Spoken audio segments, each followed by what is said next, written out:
जय हिंद। देखिए एशिया में दो गो पगला है सब, एक किंग जोंग एक सी जिनपिंग। पहले किंग जोंग को समझते हैं क्या किया। इसको पूरी दुनिया ने सैंक्शन लगा रखा है परमाणु परीक्षण के कारण। तो इसके यहाँ फर्टिलाइजर की कमी हो गई जिस वजह से खेती के में पैदावार बहुत गिर गया है। तो ये फर्टिलाइजर कहाँ से लाएगा, तो अपने देश के लोगों को कहा है कि डेली एक बोतल पेशाब करो और उस बोतल में रखे पेशाब को फर्टिलाइजर कारखाने में पहुंचाओ। क्योंकि आपको पता है कि हमारे शरीर में जो यूरिन निकलता है शरीर से उसमें 2% के पास उसमें यूरिया होता है, तो वो उस यूरिया से ये फर्टिलाइजर का निर्माण करेंगे। अब इनका स्थिति बहुत खराब हो गया है, इनके पास फूड क्राइसिस भी आने वाला है, खाद्यान्नों की बहुत बड़ी कमी होने वाली है। उत्तरी कोरिया में 2025 तक आने वाले 3 सालों में यहाँ पे बहुत बड़ी भूखमरी देखने को मिलेगी। एक्चुअली हुआ क्या कि जैसे कोरोना आया तो इसने क्या किया, दुनिया ने बॉर्डर लॉक करने के बजाय इसने खुद का ही बॉर्डर लॉक कर दिया दूसरे को, क्योंकि इसके पास पता है कि हेल्थ सिस्टम है नहीं, दुनिया से व्यापार रहेगा तो वैसे भी इसको व्यापार करता कौन है, चाइना रूस से जो कुछ आता था, तो इसने ब्लॉक कर दिया अपने बॉर्डर को, जिस वजह से इसके यहाँ पैदावार पूरी तरह से गिर गया, विदेशों से अनाज नहीं आ पाया, फर्टिलाइजर नहीं आ पाया,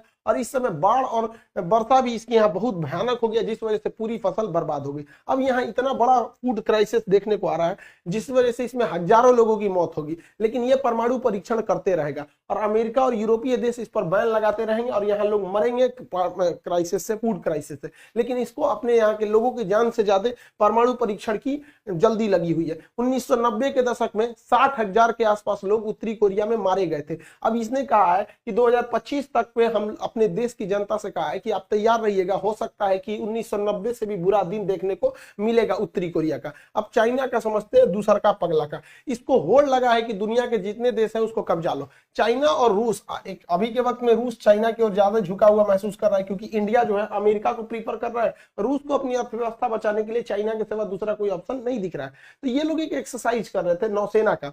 अब यहाँ पर है जापान, तो जापान में एक जलसंधि है, सुगारू जलसंधि, ये है जापान यहाँ पर। तो जापान का विवाद चाइना से भी है, जापान का विवाद रूस से भी है, जापान का साउथ कोरिया से भी है। तो ये एटलीस्ट इतना तो समझ में, जापान और उत्तरी कोरिया वाला भी है दूसरा। तो जापान का यहाँ किसी से नहीं जमता है। तो चाइना और जापान की जो रूस की नेवी थी, ज्वाइंट एक्सरसाइज कर रही थी। अब जापान का ये ऊपर वाला द्वीप होकाइडो है और ये नीचे वाला सबसे बड़ा द्वीप होन्शु है। आपको पता होगा जापान की राजधानी जो है वो होन्शु द्वीप पर ही है। क्वेश्चन भी पूछता है होन्शु द्वीप किस लिए प्रसिद्ध है, तो पेट्रोलियम उत्पादन के लिए प्रसिद्ध है इसका होन्शु द्वीप। और होकाइडो और होन्शु के बीच में समुद्र का पतला रास्ता है, इस समुद्र के पतला रास्ता को सुगारू जलसंधि कहते हैं। सुगारू जलसंधि, समुद्र के पतले रास्ता को जलसंधि कहते हैं, चौड़े रास्ता को चैनल कहते हैं। जैसे भारत में देखे होंगे 10 degree channel, 8 degree channel, 9 degree channel, English channel, Mozambique channel, ये सब चीज। तो ये चैनल नहीं है, जलसंधि है।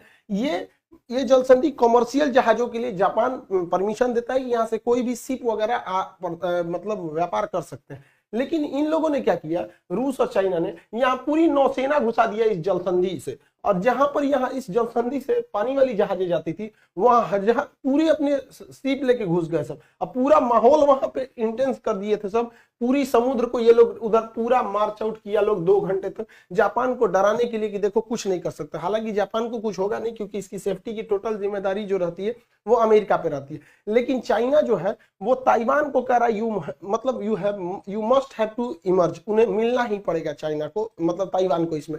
अब ताइवान में क्या करते हैं ये लोग, आए दिन अपना एयरफोर्स लेके घुस जाते हैं 2-3 जहाजों को, लेकिन इस बार इन्होंने क्या किया, 52 जहाज को लेके घुस गए। वहां देश में अफरा तफरी हो गया, इन लोगों को अंतरराष्ट्रीय मदद मांगनी पड़ी, लेकिन कोई दुनिया इसकी सुनता नहीं है। लेकिन फिर भी ताइवान के लिए लोग आगे आ जाते हैं। रीजन क्या है कि ताइवान का मतलब सिलिकॉन शील्ड, पूरी दुनिया में जितने भी इलेक्ट्रॉनिक्स आइटम बनते हैं, चाहे वो कैमरा है, टीवी है, मोबाइल है, कंप्यूटर, लैपटॉप, जहां भी बैटरी से चलती है जो भी मतलब ये इलेक्ट्रॉनिक डिवाइस है, उसमें जो सिलिकॉन लगते हैं ये येलो कलर को, उन सारे सिलिकॉन का 70% अकेले इसका मार्केट जो है वो ताइवान देखता है। दुनिया में जितने कंप्यूटर है उसमें जितना सिलिकॉन देखेंगे सब 90% चांस है कि सिलिकॉन वो ताइवान ही उसको देखता है। इसलिए पूरी दुनिया ताइवान के लिए आके खड़ी हो जाती है, क्योंकि उनको पता है कि अगर ताइवान पर कब्जा हो गया चाइना का, तो इस पूरी सिलिकॉन का जो इकोसिस्टम है उस पर चाइना का कब्जा हो जाएगा।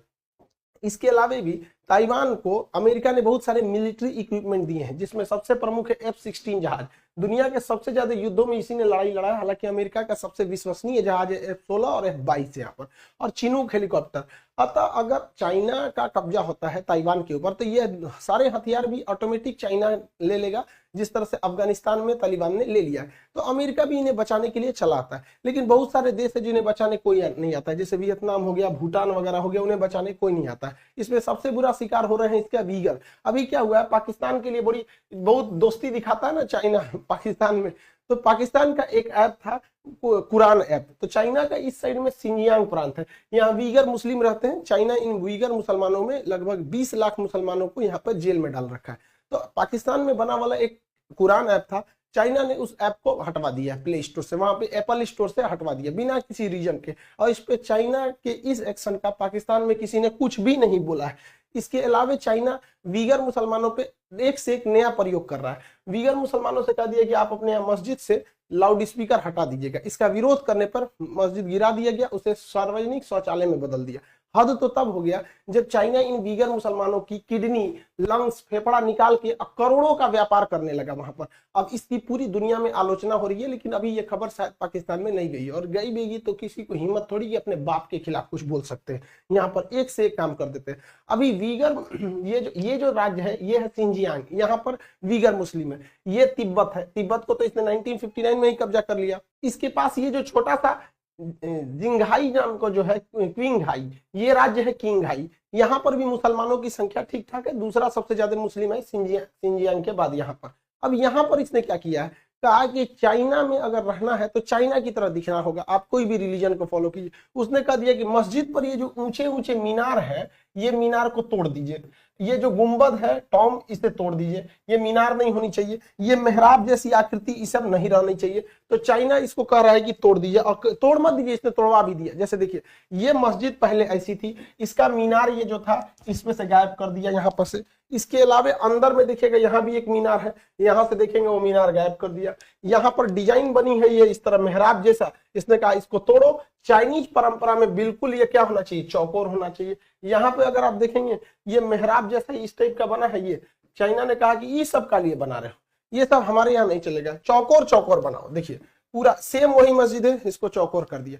अभी पूरी दुनिया में इसकी आलोचना हो रही है, लेकिन दुनिया में कुछ ऐसे भी देश हैं जिनको लोगों को चाइना से कोई मतलब नहीं। ये चोट्टा तभी चिल्लाएगा चाहिए OIC वाले लोग, आप लोग को कुछ खबर लगा कि नहीं, आप लोग को कुछ ही सबका, लेकिन आप लोग को तो कुछ बोलना नहीं है। इन लोगों को केवल 2 जगह तकलीफ होती है, एक 370 हट गया, कश्मीर हाय कश्मीर हाय कश्मीर, आएगो इजराइल फिलिस्तीन, बस फिलिस्तीन और कश्मीर में ही इनको समस्या दिखती है, बाकी इन्हें कहीं समस्या नहीं दिखती। दिक्कत ये नहीं है कि चाइना ऐसा क्या कर रहा है, इनकी समस्या, लेकिन इसका मन बढ़ते जा रहा है। लोग मन बढ़ते जाएगा तो कुछ भी करते जाएगा। आई होप इसे समझे होंगे। मिलेंगे नेक्स्ट क्लास में। जय हिंद।